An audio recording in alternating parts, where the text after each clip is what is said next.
Good evening, everyone, and welcome to another adventure here at Of Duelists and Drunkards. I'm Mr. Panda. And I'm Rockstar. This is the podcast where we chew bubblegum and kick ass. And we are all out of bubblegum. Thought we were all out of ass. We're going to start with a preamble of sorts to explain the absence of last week's episode. 2 weeks ago, we had a discussion about the con creeper list that was going around, and we touched on a number of concerns, including our good old-fashioned voice actor friend, Vic Mignogna. As you might expect, with a pre-recorded format, things can change up very quickly between the time when you record things versus the time when you publish things. And as we entered the deadline for that episode, the environment changed drastically from the time when we recorded the episode. Ultimately, we decided not to go through with publication, and we just had to backseat it. If you've been keeping any kind of tabs on the situation, you know that the winds are constantly shifting, and they have shifted again. Multiple times. And there are a lot of things to consider here. The decision that we've made as a group is we're going to dive back into it tonight with a discussion. We're going to be recapping some of the relevant points that we were going to make in the previous episode, and then we're going to give you the current status. We're going to be talking about what changes have occurred and why they are so meaningful that we had to scrap one episode, but now are talking about it again in this episode. It's going to be about Vic. It's going to be about Todd Haberkorn, and hopefully we'll have enough information for you to make a decision on your own about the issue. Later on in the episode, we will be discussing Steven Universe and its interesting conclusion to yet another season or something. We're unclear. So let's hop right into the current events. If you ever remember the series Del Toro Quest from your childhood, well, you'll be happy to hear that the author, Jennifer Rowe, also known as her pen name, Emily Rada, received the highest honor of the Order of Australia, that being the Companion of the Order of the Australia. So, congratulations. The Companion of the Order of Australia. Companion of the Order of Australia. Sounds pretty slutty.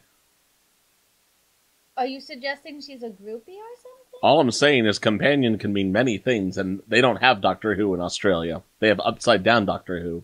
You know that this is a children's Kinky book. Doctor Who. This is a children's book author. Meanwhile, Netflix is looking to join the MPAA, or so sources say. This could mean big things for big media versus small media, and traditional media versus non-traditional media. It could also mean that Netflix is going to be a huge pain in the ass going forward. We're just going to have to wait and find out. You mean they're not currently a pain in the ass? I mean, they did make Bird Box, so there's that. And surprising absolutely no one, Fantastic Beasts, the third movie, has been postponed. Go figure. You bombed spectacularly on the second one. Now you need time to figure out how you're going to rework the third one. I wonder what went wrong there. Dumbledore just shows up to the meeting and is like, "Did you put your body in the huge blue fire?" Another creator is racking up awards, Rumiko Takahashi, the one who has invented Ranma, Lum, and Inuyasha, has been granted the Grand Prix d'Angers,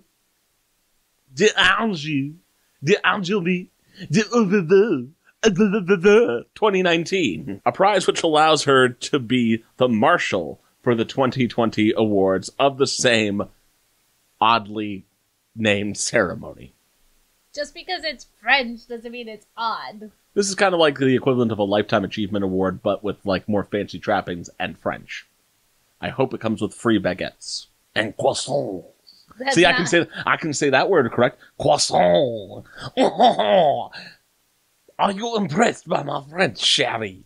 No. Croissant. I find it super racist. Titty baguettes. The Switch now has a new problem with Fortnite players. A Reddit user recently found out that if you're playing in 60 frames per second versus 30 frames per second, you do more damage. Unfortunately for the Switch, you can't choose what frame per second you're in, which means you're always doing less damage than anyone else. Now, Epic decided that they were going to investigate this, but they don't say anything about whether or not they're going to patch it yet. So, hey, if you're losing, just blame your Switch. And after going through an award-winning book series and very financially successful against all odds and reasons of decency movie series, which required some people to go see it twice for some reason. E.L. James is writing again. She couldn't content herself with American BDSM. No. This time, ladies and gentlemen, she's decided to hop across the pond in her writing field and discuss Britain and British romance. This is going to be about an English aristocrat and a mysterious woman, and it's not a Harlequin romance novel at all. For those small percentage of you wondering when she's ever going to get to Freed, the third book in Christian Grey's point of view, yeah, she said this was the project in the way of actually getting to that. So who knows?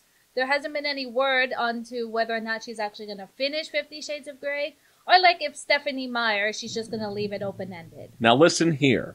50 Shades of Grey, for whatever else it was clearly a work of Twilight fanfiction. So we already know how Mr. is going to work. It's going to be Harry Potter fanfiction. Oh my god, the fact that makes too much sense. It's going to be Mr. Weasley. Playing with his muggle toys. Alright, we're done. We're moving on. Going away from this now. With that, ladies and gentlemen, we've wrapped up current events, and we're going to head into our first discussion topic. So here we are at last, and I'm going to say the same thing that I was going to say to you on the episode that we didn't decide to air. And that is, this is not an easy topic to deal with in the slightest. Things are constantly changing, there's always new information coming out, and something that seems very important at one moment might get put into a very different light within the next day or two. And when you're dealing with a pre-recorded show like ours, you have to be very mindful of that. Right now, as we're recording, things are still ongoing. We can see them in the live feed, how people are still responding to a lot of the things that have cropped up in the last couple days. That being said, we might as well highlight the one thing that really did kind of cinch it and make us have to shift our production schedule. And that, of course, is the account that was brought out by Jessie Pridemore, a cosplayer, big on Twitter. Her account detailed an interaction with Vic Mignogna, where they were in a small group of people. They didn't name the con or exactly where they were located, but we've more or less managed to work it out that it was probably at an Otakon, based off of the description of what they were doing at that con. While cosplaying as a character from Panty and Stocking, allegedly Vic ran his hands into her hair, gave it a tug, and made some very suggestive comments about essentially the expectation that he was going to be able to have sex with her because she had done it with this other unnamed person. The person who she didn't name in that original post, she also indicated had raped her.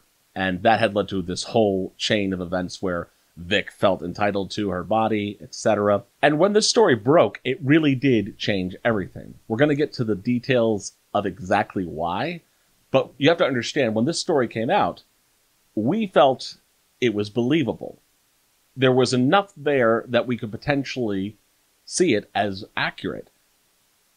There wasn't any additional corroboration then, and it doesn't sound like anyone who may have been there has actually come out and said that's exactly what happened, but what mattered was that she was able to give a fairly detailed account of how things went down. It seems like the import of this particular report was not lost on ANN, just like it wasn't lost on us, because it was, if you look at the time frame, it seems like this really cinched it for Anime News Network, because immediately following this, not only did they publish the article about Vic, that you can now read, that was the endpoint story. That was like their little capstone on the entire narrative that they built for their article about things not being quite right with Vic Mignogna. Speaking of that article, there was a lot of stuff in there that we didn't really have a problem with. They kind of covered the broadest strokes in essentially the same way we did. Of course, the tone based off of comments the authors have made on Twitter, as well as the way that certain things within the article have been framed, maybe we wouldn't have been completely in alignment. But that's not to say that the article itself was full of factual inaccuracies or major errors. In fact, in many ways, the article managed to dodge the worst of it. Some of the harsher accusations that have been leveled against Vic on the anonymous internet, such as, elevator groping or even rape, didn't make the cut for that article. One or two things did kind of bother us. You'll remember that photo we mentioned in the last episode. That also appeared in ANN's article as one of the many ones of him, hugging or giving a kiss to a fan. And I didn't really appreciate the use of this particular photo because although we didn't have enough time to go into it deeply, the person in that photo, as well as her mother, have already come out on Facebook and debunked that there was any kind of discomfort related to that. So I feel like that's doing both the girl in the picture and whoever took that photo a disservice, because it's being used to frame a narrative a very particular way, and that photo, which has been around for years as like that key point in some Tumblr manifestos, has been disproven as representing that particular narrative. The other thing that I had a problem with, and I think you also noted this, was how much service they paid to the claim that he's an anti-Semite. Well, my particular problem with it is the anecdote that they added in there as solidified proof that he was an anti-Semite. I don't really want to put my opinion on here because, again, the shifting winds of sand, like by the time I make my opinion here, later when this is finally posted, I might have a completely different opinion. Especially if they finally confirm the story that they actually put up on the article, which they, at the end of the article, if you actually manage to read all the way to the end in their italicized post, say they couldn't corroborate that particular post about the Jewish fan. And I feel that paints him into a light where you already go, well, it's on ANN, so obviously this happened. It just feels interesting to me that one of the weakest claims against Vic, one of the two examples they use, was uncorroborated entirely, and the other one has no definitive indication of him being an anti-Semite. And I mean, like, maybe there's something else out there, maybe there's more to that, but in terms of in the larger narrative that they provided, including that, felt to me to be questionable from a journalistic perspective. It feels like they're trying to manipulate the story the way they wanted to see it. And compared to all the other things that they built up in there, it just felt weird. Yeah. From a strength of citation standpoint, I really don't understand why they included that. Well, I have some ideas, but, So perhaps you're curious, and perhaps we'll truncate it a little bit for you. What were some of the conclusions that we ourselves reached that kind of got mirrored? I'll be honest, a lot of them were kind of mirrored, at least from a facts standpoint, in the ANN article. Simply put, ladies and gentlemen, Vic Mignogna has a very long history of being an asshole at cons. And the thing that people don't seem to get about this, it always seems to be the lead discussion point. Literally, I've never seen anyone try to dispute that fact, that he has that history. Whether or not it's the same issue now, whether or not he actually has in fact mellowed out over the years, and whether or not the positive stories that staff have about him outweighs his past, that's a decision for another time. But the point is, no one's ever really disputed the fact that he has not made a lot of staffers happy in the past. And to be fair, in the original video, we really didn't have much to say because you can go look and kick Vic, Tumblr forums. You can go any number of places and find every single account of Vic being an asshole.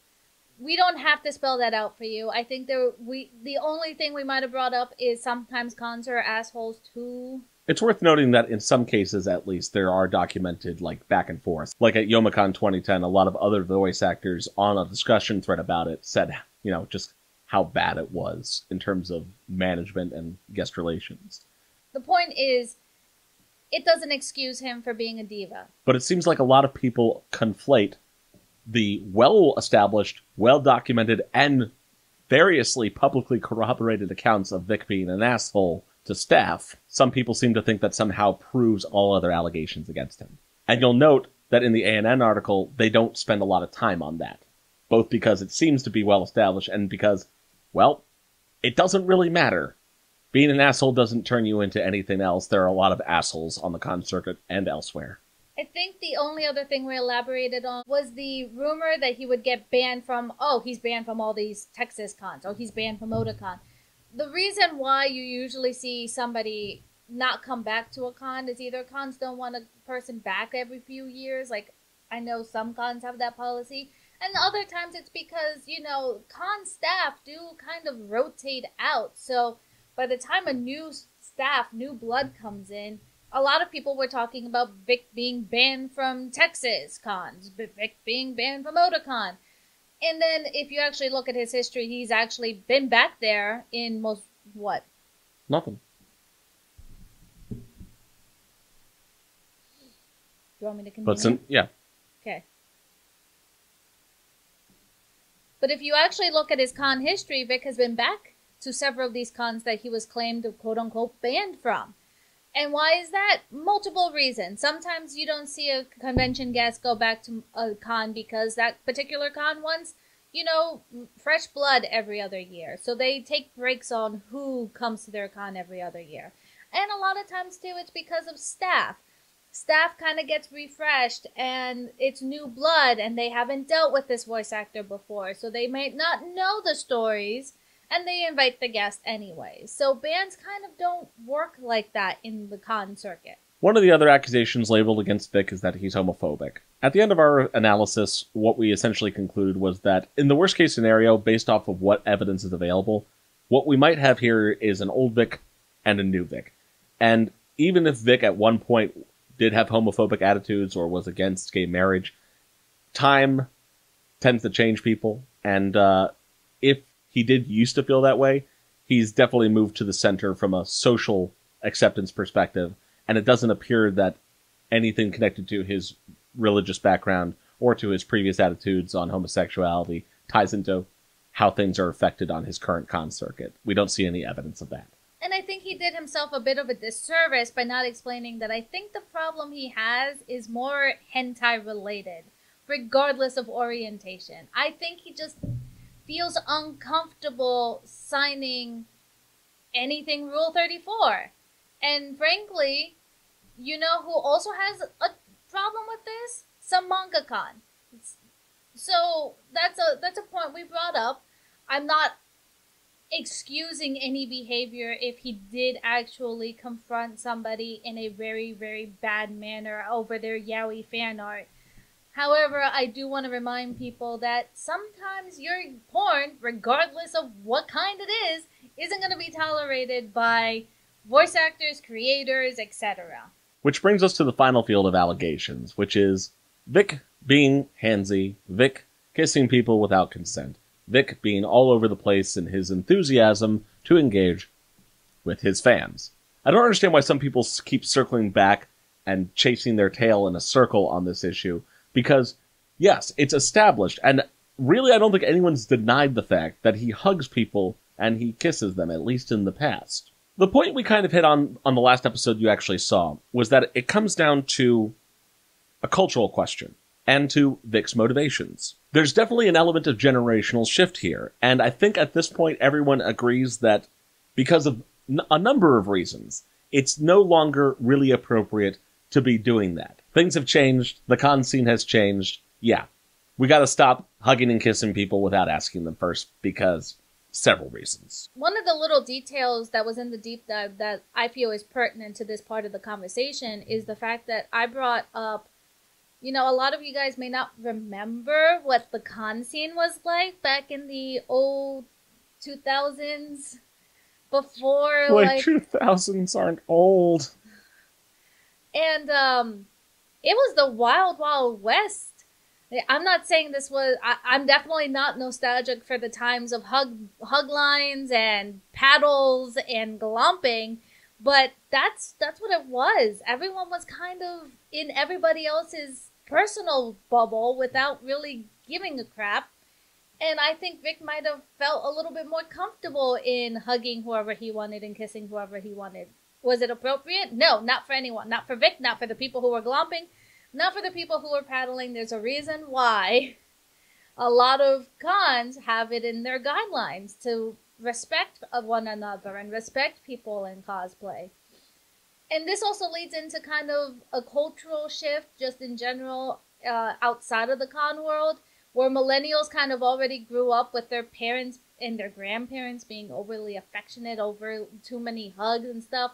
And I feel we kind of have rebounded. Shed that down to Generation Z, who definitely don't want to be touched. They don't. So the culture is shifting away from being huggy and kissy and stuff like that And it's no longer appropriate to be like that. And it's worth noting that in connection with this, we have fairly reliable staff reports from a couple people we've talked to on the background that Vic has already kind of de-emphasized that particular line of behavior. And when you factor in his apology where he's basically said, yeah, not doing that anymore, albeit... The apology's a mess, guys. That's another thing. We tore the apology to shreds. If you watch anyone on that thread, anything there, you'll find the reasons why that apology is... I think the kindest way to put it is a little bit tone deaf. And honestly, I'm going to say this. There's stuff that's important in there. I think there's stuff that Vic probably even genuinely feels. But it definitely is a self-serving apology. Yes. And that's just... If you didn't like Vic before, you're not going to like him after the apology. However, it is worth noting that at that point, you kind of have to ask yourself, what else do you want? Assuming that this apology goes through and there is an adjustment in behavior, what else do you really want? So now we come to Jessie Pridemore's account. Why is it so important? Why do we think that it ultimately caused A&N to go through with publication? And why was it essentially a straw for us that just broke and canceled a would-be episode? I'll explain it with this brief metaphor. It turned Vic from, and I don't want to make him seem too benign here, but it turned him from a grandpa who doesn't understand why people don't want to be hugged and kissed and that it bothers them and that people find it creepy, to him thinking he's actually Captain Kirk, that the fame has gone to his head and he feels like he can have any girl on the convention floor.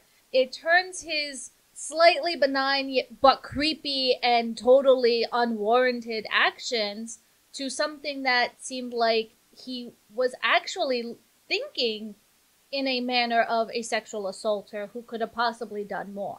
I think people in general appreciate a difference in nuance when you are working with someone with whom you have like personal rapport versus strangers. And for me, what this story represented when she first posted it was this is what we needed. This is what I called in the previous episode context of repeated behavior. And it changed every single one of those instances where he hugged someone a little too tight or he threw in a kiss into, wow, if that's how he treats someone like respectable, what is he thinking about when he's doing all these other things that under any other circumstances we might have written up as an eccentric personality quirk. But a diva who just doesn't understand. In other words, it's a linchpin. And without it, we would kind of be right back where we started in a number of ways. For this next point, I want to reiterate. This is still ongoing.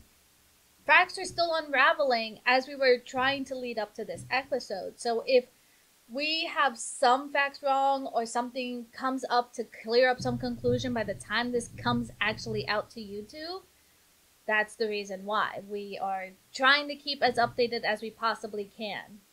After this story came out, and as we said, Jessie Pridemore didn't actually name the person who allegedly raped her. She just talked about her experience in the follow-up and how it turned into an interaction with Vic that was super sleazy. Someone came out and said, I'm the guy that she's talking about. And that person was Todd Haberkorn. According to Todd, he and Jessie Pridemore actually had a very positive interaction. And they were introduced at kind of a small gathering by a mutual friend, Adam Seahan. And after some drinks, they ended up going back to Todd's room, and he confirms that they did have sex. What was interesting about this entire recount by Todd is that it wasn't just a story. He did, in fact, provide a bunch of screenshots of chat logs that were between himself and Jessie. And the follow-up from the time when they first had sex presents a very different narrative than the one that Jessie initially offered in her unnamed account. Which it's worth noting that as of the time of this recording, she has more or less confirmed that the person she was referring to was Todd. According to Todd, after their first interaction, she essentially wouldn't leave him alone. Todd is essentially saying that she was becoming a borderline stalker and really wanted to, see him again, get with him, running into him by happenstance at a Jim at a con, I think a week after that, the first time. And just providing a very different accounting of events that frames everything as this sort of revenge accusation story as opposed to a rape victim story. And I'm going to be completely honest with you. When that hit, I don't know what to believe anymore. As if we weren't already frazzled by the amount of information coming in. It's been a back and forth, and I really don't know who to believe. Jessie and Adam have both rebutted. Adam with his own side of the story, stating that he really felt like he wasn't a good enough friend, that he should have stopped her that night, that she was definitely intoxicated and had way too many drinks, and was beyond the point where she was supposed to be able to consent, according to him. According to him. I mean, it's continued again to the point where Todd responded again and explained that one of the reasons he has come out is because Jessie, despite not saying his name publicly on any public post, was in fact confirming his name to multiple people in DMs, to which he states were pretty important people to his job. There's a lot of minute sub-threads that are attached to all these conversations. There's been insinuations about a connection between Jessie and Adam. There were some low-key indications that the issue of Jessie chasing down Todd was a known issue. And to compound everything, there was another person in social media who came out and reminded everyone that she had already accused Jessie Pridemore of physical assault. Which she also clapped back to and said that it wasn't assault, it was an accident, and she had repeatedly tried to help this person financially, emotionally, but got blocked by her, and now is being outed by her. It's worth noting that Todd at no point directly addressed the issue with Vic, either before or the stuff after when Jessie actually posted about it. But contextually, there's a lot of stuff in there that potentially plays into the Vic narrative, and the other guy, Adam, also had a couple things to say, including some of his own chat logs that deal with people's perceptions of Vic. So specifically, if you read Jessie's chat logs with Todd, you could take this kind of two ways. Mostly because I feel everyone's kind of in a gray area right now. But Jessie was talking about her being drunk at a con, and kind of either, I can't tell if it was in jest, friendly, poking fun at Vic and his wife, or mean-spirited, drunkenly poking fun at Vic and his wife. Texts are toneless. Adam's particular chat logs, he has Todd, again, there's no tone, so it's either Todd jokefully talking about Vic, or it could be spitefully talking about Vic. There is only one part of the chat log that is not either or, and that's when he was talking about defending staffers that Vic made cry. But again, we're not disputing whether or not Vic has made staffers cry or if he was rude to staffers. To be honest, when I looked at those chat logs, I was almost like, what are you trying to prove with these? Like, there's nothing in here. It's almost like an unnecessary footnote, like a lot of smoke, like what I call smoke and mirrors. There's so much smoke and mirrors when it comes to Vic. It's like, you don't need to make him look worse than he is. You could stick with what you got, and you already have a bad enough picture about his personality. The fact that he made some staffers cry and that Todd knows about it doesn't change anything. The only other bit of opinion that I might put out there is that Adam's thread about Todd seems oddly similar to that of Jessie's, in the fact that Jessie started off with an unnamed voice actor and then went on to talk about Vic. And Adams started talking about Scott Freeman, an actual voice actor who was charged with child pornography, and then goes on to talk about Todd, which kind of puts your mind in a frame set before you even get to how he feels about Todd specifically. And ultimately, what we end up with at this point are just a series of questions. And they're questions we've asked ourselves, and probably at this point, these are the questions that we think everyone should be asking. The first question is, out of these three people who are providing narrative input into the incident surrounding Jessie Pridemore and whether or not she was raped, who is more credible?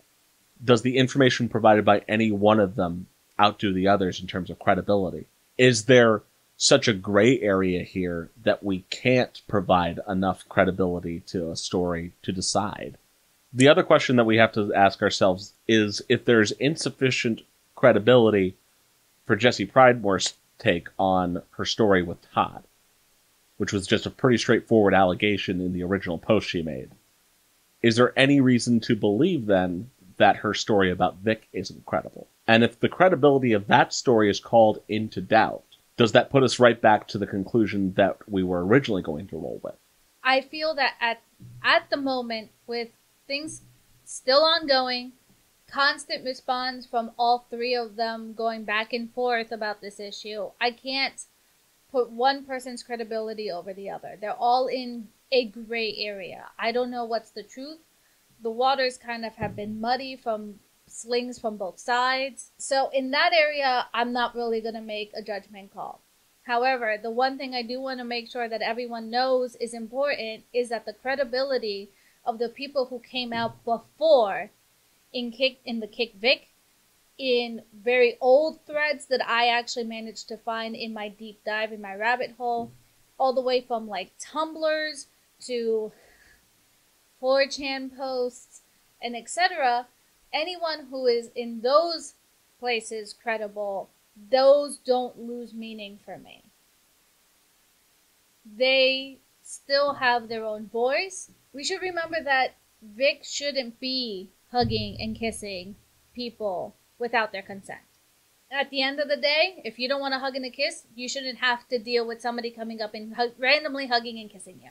Did Jessie's post make us look at Vic in a different light? Yes. The narrative, the way she made it sound like Vic thought he could just use anybody, not just her, but anybody as his own sex toy. And just because the Todd was brought up to light, I don't know about the credibility about the Vic story. However, that we should keep closer tabs on what happens with Vic, I think, going on in the future. I asked this a little bit earlier in the episode, what else do you want? And I really don't think that there's going to be a whole lot of opinion change at this point if you've already picked a side, so to speak. A number of people mentioned that, they saw a lot of things kind of changing after, Jessie Pridemore's story came out. But, if that's the basis of it, of the change, is that going to continue forward? A follow-up to that question, what else do you want, is it going to be enough for us, enough for anyone who feels about this way or who has experienced something negative with Vic or has felt victimized by Vic and what he does? Is a definitive action change on his part going to work? Is that going to be enough? Does that satisfy the problem? Is there ever going to be a turning point for Vic and his actions? Will he ever stop being an asshole to common staff? I do want to mention there are assholes out there on top of Vic, and that's people who are sending death and rape threats to not just Jessie, but anyone on either side. Guys, we can have a discussion without not just death and rape threats, but without insulting language. As we noticed with the Jessie Pridemore, not everyone is always going to stand firmly with Vic.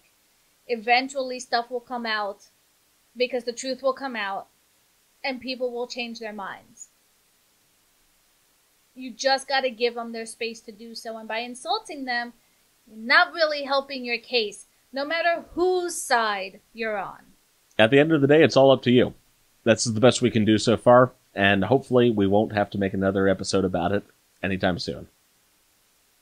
But we will keep it in the current news section in case more things happen, which it seems like with this topic, they're bound to happen. So keep a lookout for in the current events, but don't expect another big conversation topper. We do want to eventually tackle some other interesting stuff in the anime community and the fandom community in general. That's all we got, everyone. With that, we're going to head into the video break, so stick around.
Welcome back to tonight's episode here at Of Duelists and Drunkards. We're going to hop right into our next segment.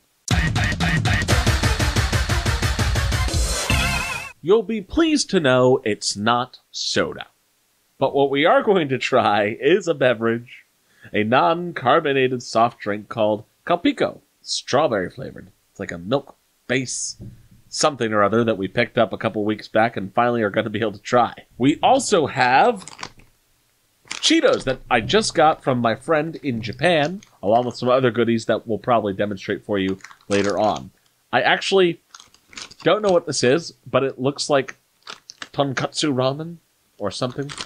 Yeah, looks like ramen. Looks like ramen-flavored Cheetos. Sweet. All right, let's hop into it. Well, I want to try the... No, wait. Let's just jump right into it. Because if it's disappointing, then I'm going to swap beverages. Ow. Well, it smells like strawberry. Interesting. Oh. Mm-mm. No? Mm-mm.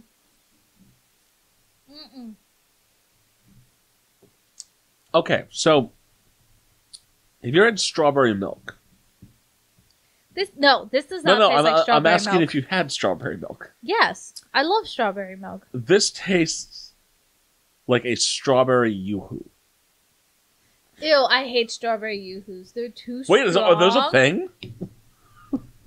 If they were I don't drink yoo-hoos. I've drank their chocolate version, and I despise them with a passion. I mean, like, it's not bad, but yeah, it's like kind of like my opinion about a yoo-hoo. It's like I could drink Nesquik instead. All right, Cheetos. There's too much of a chemical taste to that. And yet it's water and sugar and non-fat dry milk. I think it's okay. Just okay, though. Ooh. I didn't get to smell them.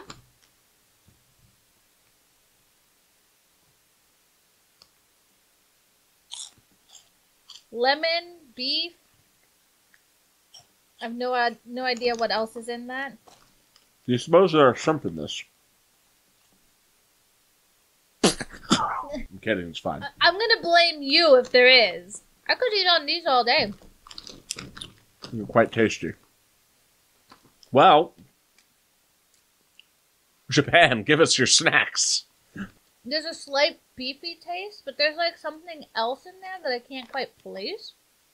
Well, they're trying to simulate a ramen bowl, so... It reminds me of... No, it's not... It's Kix. Kix. They take... The consistency is very similar to Kix. But the weird thing is you don't get that when you're chewing it. You get it after you swallow. This is the rest of the episode. Just us eating this. All right, ladies and gentlemen, we're going to head into our next discussion topic. For our second discussion topic tonight, we're going to be doing something a little bit more lighthearted, though, at least in my case, not necessarily that much less frustrating. We're going to be talking about Steven Universe. Let's talk about how that season ended, kind of, Roxy. Of course, you're specifically talking about the Change Your Mind hour-long special. Well, the season as a whole, sure, but yeah, specifically that movie, since we already had a mini review. Guys, I'm just going to put it out there. If you haven't watched it yet, don't continue forward, because to be honest, there's no way we can talk about this without immediately spoiling you. It's okay. There's a lot of stuff that doesn't matter, and then they cram in a lot of transformations right at the end. There's a lot of shit that happens. There is. And it is such in a short amount of time, it almost kind of feels like the one big problem people that watch Steven Universe has is we only really get them in chunks. For some reason, they create filler as if it's an ongoing series. And then we complain about filler because we get it only in, like, long hiatuses, and then we just get a filler episode. But for some reason, this episode feels very, I don't want to say truncated, but it feels truncated. Compared to the narrative of the rest of the season, the narrative of the rest of the show, it feels like they're trying to shift our attention away from the 11-minute episodes to putting out more hour-long episodes. Get ready for a movie! We can't confirm or deny whether or not there's a season 6. There seems to be up in the air. 8 seasons and a movie! The only thing we know of is the movie. So let's move on to the actual review of the movie. We kind of start off with Connie and Steven still in prison. I'm pretty sure there's like this weird flashback memory thing that Steven's having again with his mom and Blue Diamond about constantly being imprisoned. And for some reason, this finally clues him in as to how to talk to White Diamond. For some reason. And he convinces Blue Diamond to finally call him Steven and to help break him out of jail, in which he basically starts a conflict between Blue Diamond and Yellow Diamond, and finally convinces Yellow Diamond to be on their side and basically take them off of Homeworld. Which, of course, leads to a bigger confrontation with White Diamond, and one of the big theories that she can take over minds is confirmed. Should they go all white? She controls their minds. She has a big mecha, and we get a big mecha battle. Which is interesting when you think about it, because that means that that ominous dancing party was her the whole time. Old Man creepy. Jenkins. So then we get a portion of Steven fusing with the gems in order for them in quick succession and short order. Well, I kind of have a problem with that, mostly because narratively, like, you're fixing a loophole of having to wait it out when you could just fuse with the gem and force them out ahead of time, or I don't know how that works. Let's show off all these things to make up for how terrible we are at pacing this show. So in quick succession, we get Rainbow 2, we get the new version of Smoky Quartz because Amethyst obviously changed her clothes. Then we get Sunstone, and eventually we'll have Obsidian, which is all of them in one, trying to go down, up White Diamond into her eye? Was it her eye or was it her diamond? It was some part of the mecha where they could actually get into her head. And then it gets even worse with White Diamond. She calls Steven a child. She takes over the crystal gems. And she does the thing. Zap power. The Transformers. The thing that reminds me so much of the old Transformer movies. She plucks Steven's gem out of his stomach. And then you just go with the, is Steven okay? Like, it was so surreal because I was sitting there and they were like, oh, pulled out commercial break. And then they do the little quick recap thing with like the voice overlay. It's like, is Steven okay? I was like, does Prime die? Wow, did they really just do that? Yes. It seems the 90s haven't died, people. 80s. 80s haven't died. It's still quite alive and well there. Well, don't you know the little children under 14 for whom this show is designed need to ask the question? Oh no. Well, then we find out Rose, Pink Diamond, whatever you want to call her, is actually confirmed gone. Because all we have when you take out the diamond is just Pink Steven. Well, essentially. Soul Steven, aspect of Steven, who knows? And very weak and human Steven. Yeah, it's like, I mean, I don't know why anyone was surprised. I feel like some people might have been shocked and were expecting at some point for an independent Rose / Pink Diamond to show up, but it's like, I never thought that. I think the reason that was brought up a lot was because, I don't know, like, I've been looking at the fan art, and a lot of the fan art has Rose coming back and realizing that Steven is dead and being completely and utterly depressed about it. Whereas, it almost feels like, no, guys, she gave up her gem. She gave up her physical being to be Steven. That's what she said. I mean, like, granted, the science in this show is very weak and contradictory at times. But we more or less established on multiple occasions that, as far as we were concerned at least, that what Rose did was use her ability as a diamond to essentially merge with human DNA, and that's what Steven is. Mm-hmm. It's like a true blue passing on of the torch, if you will. Mostly because I think the whole idea was to have human in there, to have somebody who will have the human experience and be able to take that back to homeworld as somebody born in the fires of humanism to convert the diamonds. What? Steven is a metaphor for Gem Jesus.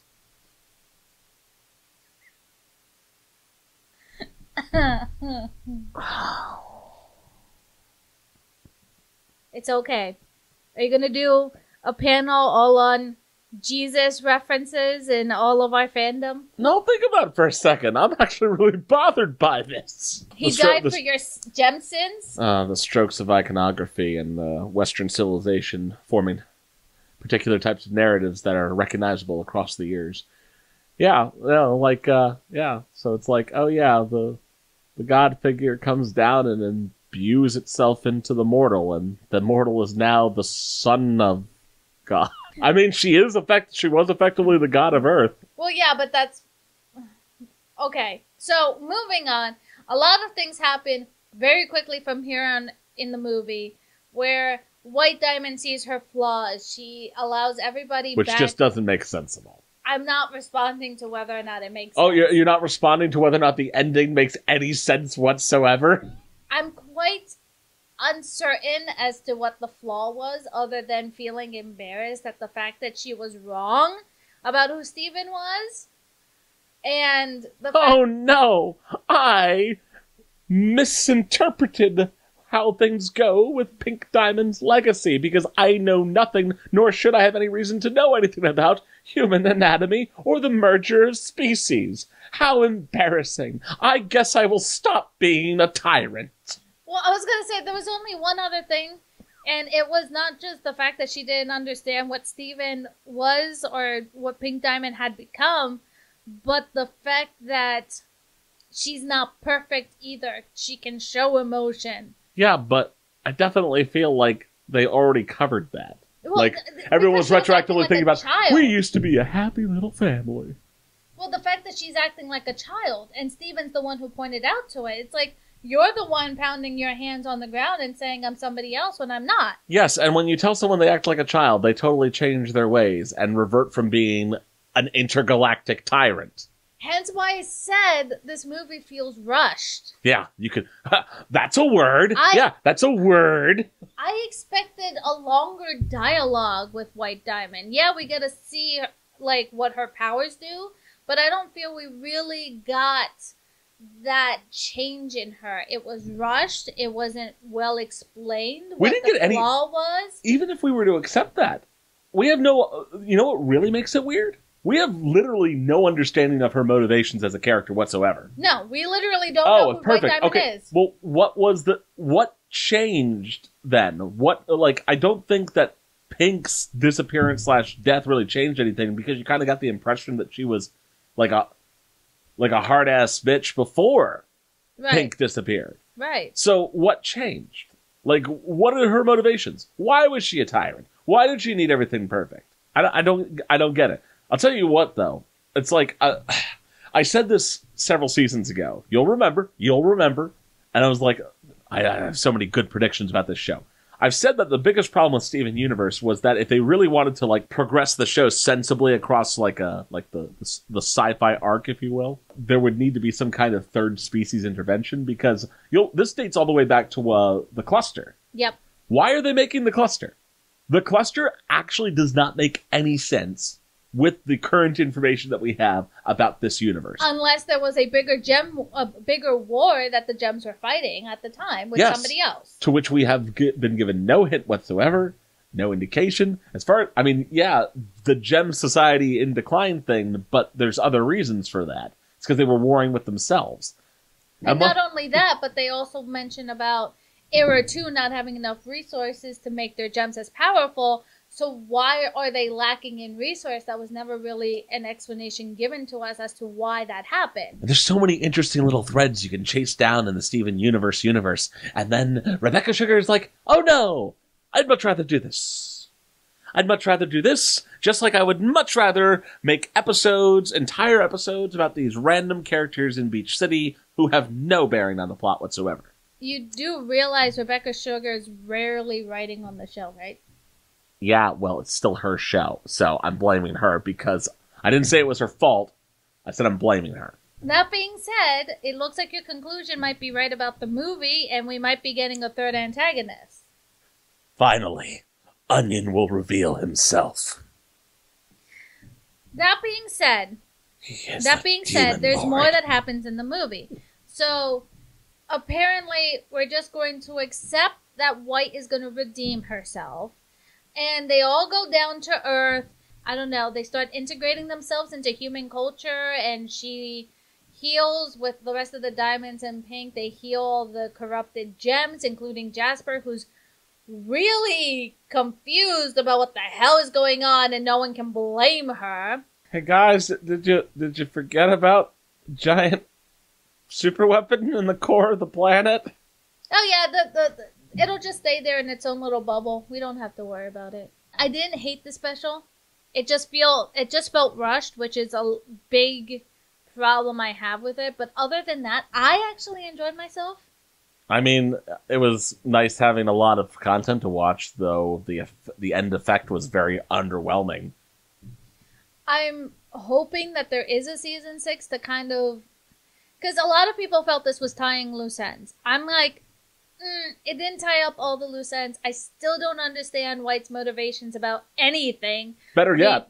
Being a tyrant, redemption, whatever. So it'd be nice to at least get some dialogue with her. I mean, I kind of tilted my hand and already talked about the theory of the third race out in space thing, but, like, really, where do they go from here? Loose threads being an acceptable point, like, cluster and, other White stuff. Diamond's, we can actually know more about Homeworld society through White Diamond and understand her motivations, which is part of, like, if season 6 was mostly a filler season with just White Diamond and all the diamonds on Earth trying to understand Pink Diamond and Steven trying to understand It's like them, season 3 of Gargoyles. Oh! I wouldn't mind it so much. I know he would hate it, but I wouldn't mind it so much. But if you're going to add in the movie a third just a guess or whatever, it's just a guess. Yeah. But if they go through that narrative and add a whole new war, I feel again it'd be rushed and we aren't really processing what happened in Change Your Mind. Now maybe because it is Rebecca Sugar and it is Steven Universe, we might get some filler episodes to help explain why White Diamond changed her mind, but it'll still feel it's the power of love, Rockstar. Just like in Breaking Dawn in the Twilight series, the love bubble, it makes everyone change their minds. That only works in Sailor Moon, but that's because the power of love is in... That's the power of love! Demonetized. Why are we what about that is demonetized? You're as crazy as the algorithm. We did a cover. That means we get demonetized. How about the observation that I was surprised how long it took for places to write about it? Metaphor as as like a cartoon metaphor for the issue of coming out as trans. Now, for that, I actually enjoy the metaphor that they're talking about there. Whereas I still don't enjoy that we don't really get why White Diamond changed her mind or anything like that. But when you actually look at Steven Universe and the metaphor of, well, this is who I am now, you may still see me as a male or a female.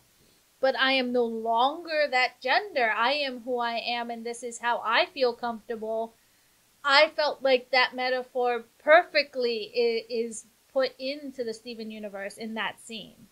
I thought it was narratively flawed, but I appreciated it as far as it went. All this freaking series really needs to do to reinforce a narrative that supports the idea of, the trans community is to have literally any of the gems suddenly decide to assign themselves as male, which literally none of them have ever done. I don't think you need to be that straightforward about it. I think I'm whole just saying. fact of Pink being an identity that she no longer holds, and even her diamond doesn't maintain a pink diamond identity or even a rose quartz identity. It identifies itself as Steven. I think that metaphor is already perfect for the trans community because it's transformed itself into exactly what it feels inside. I mean, like I said, it's fine as far as it goes, but...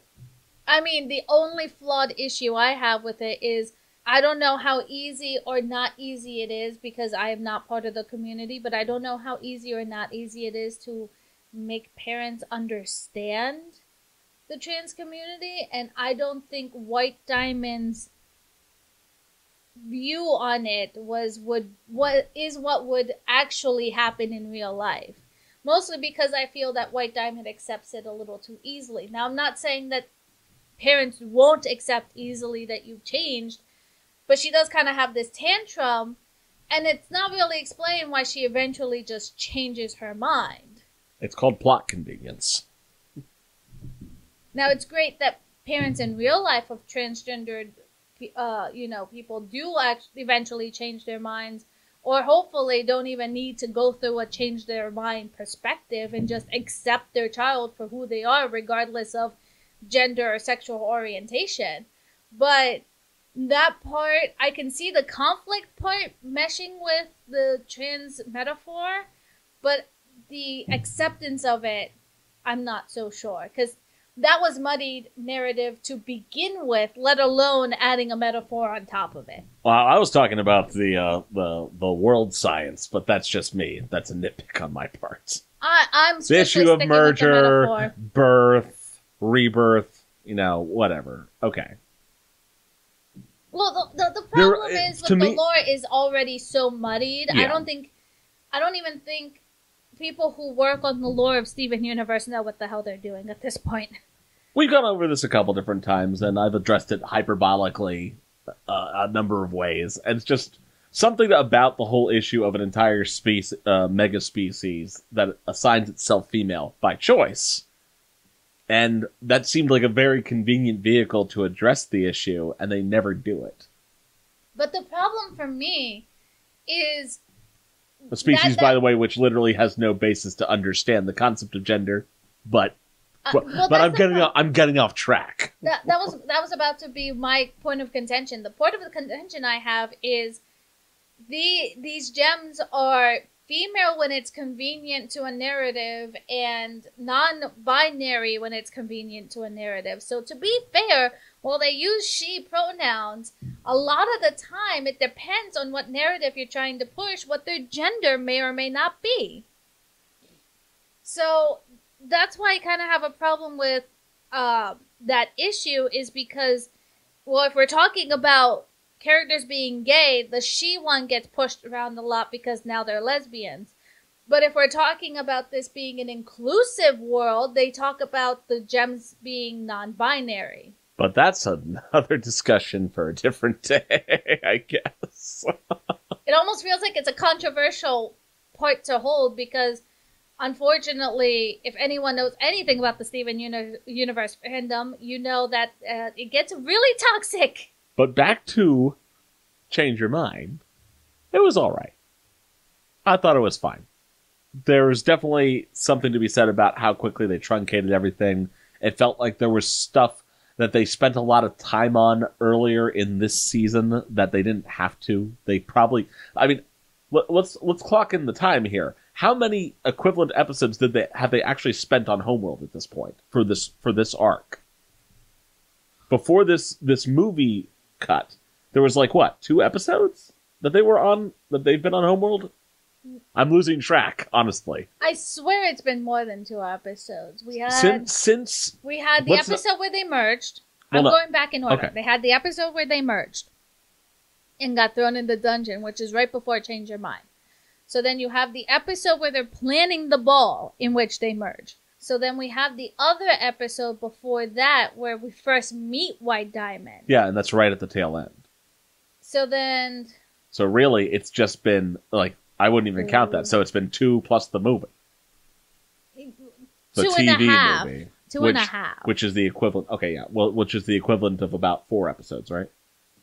Give or take? Yeah, give or take. So 6 episodes. 6 episodes out of how many have been dedicated to the ultimate... The essentially what is the climax of this series. And I don't know how much of that end portion of Change Your Mind you even want to count, because they ended up going back to Earth by the end of it.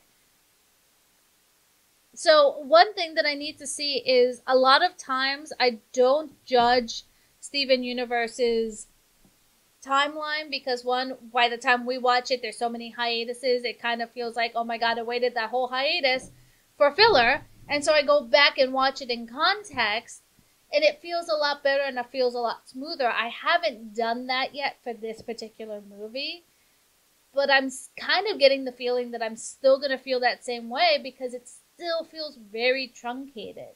What are we looking for in the future, besides potential third species? Well, see, Rebecca God, Sugar... I hope that they just don't do it at this point because it's going to be so shoehorned in there. Rebecca Sugar has kind of alluded to the fact that a lot more is coming, and so is Cartoon Network. And we can't tell if that means the movie and the new season or just the movie. I'm hoping that if it's the movie, they at least... Part of me wishes they would just end it now. I'm going to be completely honest with you. I mean, the hardcore sci-fi nerd in me just constantly rebels against the show and like what they choose to follow up on. He's the most horrible guest to have over when you watch Steven Universe because he's always groaning the entire time. And yet, by the end of it, he ends up liking it anyway, so I don't understand. But if they go for I can movie... like dumb things. It's like that little puppy that's just not as clever as the rest. That's Steven Universe. If they go for just a movie and not another season, I kind of hope they tie up the loose ends as to why White easily agreed. But if they're going to have a whole plot based on a third species, which, again, is just speculation... I don't think we're going to get that. But if they go with a movie and a series, kind of hoping they don't spend the whole time going off on a new adventure and we actually get some loose ends tied up with certain people. Like, we still don't know how Jasper completely feels, because if I were her, my whole world just literally changed. I was in a bubble, I was corrupted, and now suddenly... my Diamond and the White Diamond are down here on Earth enjoying themselves. And what's that? White Diamond is no longer going to break up members of her species to form into some kind of super duper bioweapon? And the person I was fighting against, who I thought was Rose, the rebel leader, who killed my Diamond, is actually my Diamond? Like, poor Jasper has so much to catch up on. It's a roller coaster of emotions. And we... really don't get in that one half second of Amethyst sitting there next to her, we really don't get the full range of how she's going to handle that. And are we going to see a section of Gems who rebel against this new way of life? Because that's always a possibility. Not everyone's going to accept that suddenly. If Gem Authority can be questioned, completely uphold. If Gem Authority can be questioned, that means we can fight to restore the Gem Authority. Because screw the diamonds. We don't know what this is actually going to do to the Gem Society. This is a complete upheaval of everything they have done. Think about it, how hard it is for us to have social change, and we're people who constantly change on the daily, let alone a society that's been there since beyond the ages. Oh my god, Holly Blue. I want to see Holly Blue again. I think we've talked this one to death. I think so. Looking forward to the Steven Universe movie. Will it come out in theaters? No, but it will be sandwiched between 2 different episodes of Teen Titans Go. That is a certainty.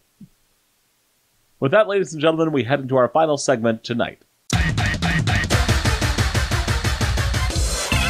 For tonight's That's Pretty Cool, it's going to be a pretty quick, straightforward one. We won't keep you much longer.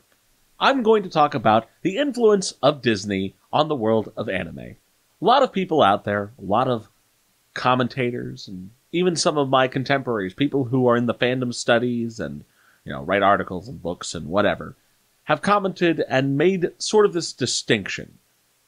And it's a very commonly held idea that there's a difference between anime and cartoons. More specifically, a difference between the kids' stuff offered by, say, the Walt Disney Company, wink specifically, and the world of anime. And that is something that has never sat very well with me. It all actually dates back to an entry on Anime News Network, the encyclopedia for and database entry for anime on their website, that for Hakuja-den, Panda and the Magic Serpent.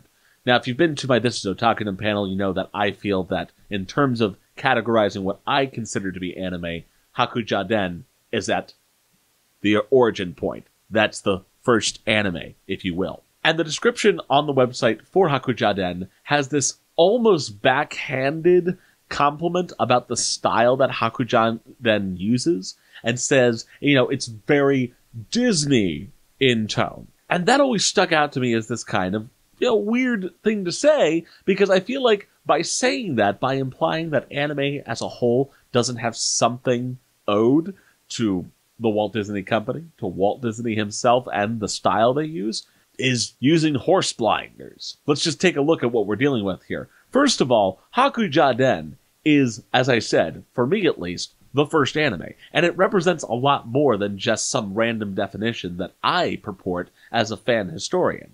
Hakuja-den was the first color animation movie made by Japan. It was hugely successful, and if you look at the way that the movie was made, the way it was marketed, you have the president of Toei, literally the anime company, standing behind his desk in a Western suit, doing the whole wonderful world of Disney routine, giving you a tour of here's these hardworking individuals working on the animation part, here's the artists, all that stuff.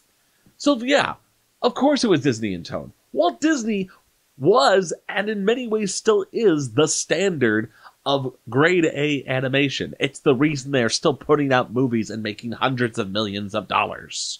Including those awful reboots. It's not just Toei, though.